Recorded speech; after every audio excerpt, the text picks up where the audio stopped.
Bonjour et bienvenue au message lumière de la famille Myriam. Aujourd'hui, nous continuons notre marche dans le carême. Nous sommes déjà rendus à la 3e semaine du carême et déjà, je voudrais te faire une invitation. Le 19 mars, c'est la fête de Saint-Joseph. Alors, à partir du 10, donc mardi 10, nous aurons la neuvaine à Saint-Joseph. Saint-Joseph qui est patron de la vie intérieure, qui est une personne extraordinaire pour nous accompagner dans cette démarche du carême.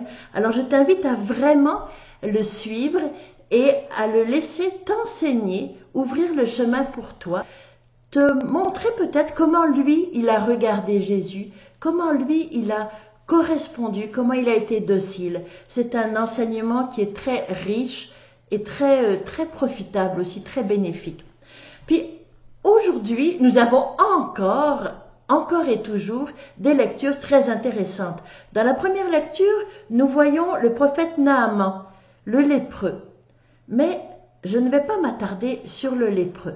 Je vais m'attarder sur la fillette, cette petite fille qui a été capturée en Israël, prisonnière, qui a été vendue comme esclave et qui se retrouve ayant tout perdu dans la maison de Naaman. C'est la réponse de cette petite fille. On voit la différence entre quelqu'un qui a connu Dieu et quelqu'un qui n'a pas connu Dieu. Pour n'importe qui, on pourrait entrer dans une révolte à être d'enfants libres, aimés dans une famille, à se retrouver esclave, servante esclave. Mais non, elle n'entre pas dans la révolte, elle entre dans l'événement, c'est ce qu'elle est, c'est sa réalité. Elle choisit d'y rentrer avec amour et elle va avoir compassion de Naaman. Elle va savoir que elle connaît le Dieu qui peut tout guérir et elle va donner Dieu à Naaman. Elle va dire je connais quelqu'un en Israël qui peut le guérir. Alors c'est tout un enseignement, cette fillette qui choisit la voie de l'amour, donc qui choisit la voie de Dieu, la réponse de Dieu. On voit aussi Jésus dans l'Évangile, qui est à Nazareth, sa ville natale. Puis là, Jésus crée un scandale, un véritable scandale. Souvent, les Juifs essayaient de garder leur foi pure, leur foi vivante. Ils vivaient dans un monde très difficile. Ils vivaient avec beaucoup de pression autour pour se modeler sur le temps présent. Comme nous, on a envie on nous demande de penser comme le monde pense, de penser comme les publicités, de penser comme le courant principal. Alors, c'est toujours difficile de rester soi-même avec ses propres convictions. Et là, à Nazareth, ça entraîne une fermeture. Cette difficulté de vie va entraîner une fermeture. Ils vont se fermer à tout ce qui est différent. Ils vont se fermer à tous ceux qui ne sont pas dans la norme. Puis ils vont voir Jésus et ils vont comparer. Ils vont dire, qu'est-ce qu'il a de plus que nous, lui? Lui aussi vient de Nazareth. Pourquoi on l'écouterait? Il y a une fermeture, une méfiance. Encore une fois, les événements vont susciter une réponse de frustration, une réponse de méfiance, une réponse de révolte aussi. Et Jésus ne va pas entrer dans cette révolte, il ne va pas argumenter, il ne va pas se disputer, il ne va pas essayer d'avoir raison, il va simplement, Jésus, s'en aller. Il va se retirer du débat et il va laisser l'Esprit agir.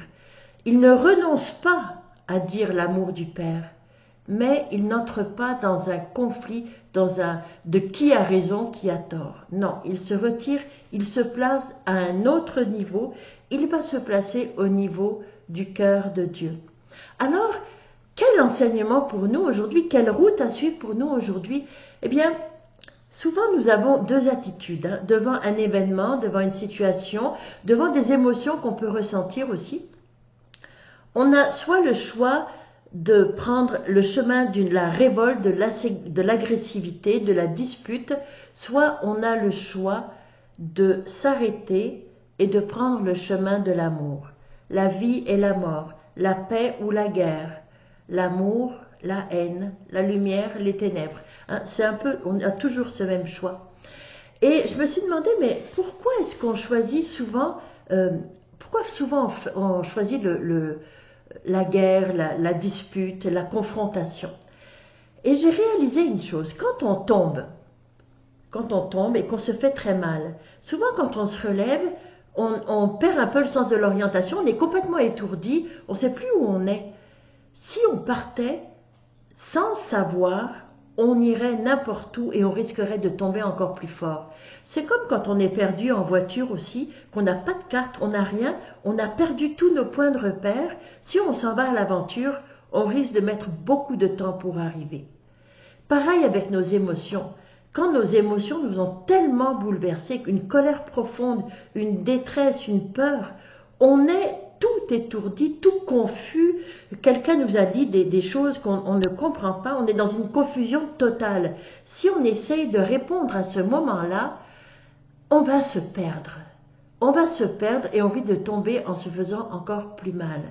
Alors, pour choisir le chemin de l'amour et de la paix, il faut se relever, bien sûr, il faut se relever, mais il faut s'arrêter, puis retrouver notre nord, retrouver nos points de repère, retrouver notre projet de vie, ce que Dieu attend de nous, se retrouver soi-même pour qu'on puisse avancer dans le bon chemin sans tomber encore une fois. Et comment se retrouver? Eh bien, en s'arrêtant, en regardant Jésus, le regarder sur la croix, le regarder dans sa parole, le regarder dans les commandements, dans des prières, en priant un chapelet, faire silence, prenant un bon conseil d'un accompagnateur éprouvé, de quelqu'un qui est solide. Oui, prendre le temps de retrouver ses repères avant de décider quelle route je vais suivre. Et ça, c'est très important. Alors, ce que je te souhaite aujourd'hui, c'est de savoir te relever, mais de savoir t'arrêter avant de continuer ta route pour prendre tous tes bons points de repère. Et n'oublie pas, Saint Joseph est un accompagnateur excellent. Passe une très bonne journée. Au revoir et à demain.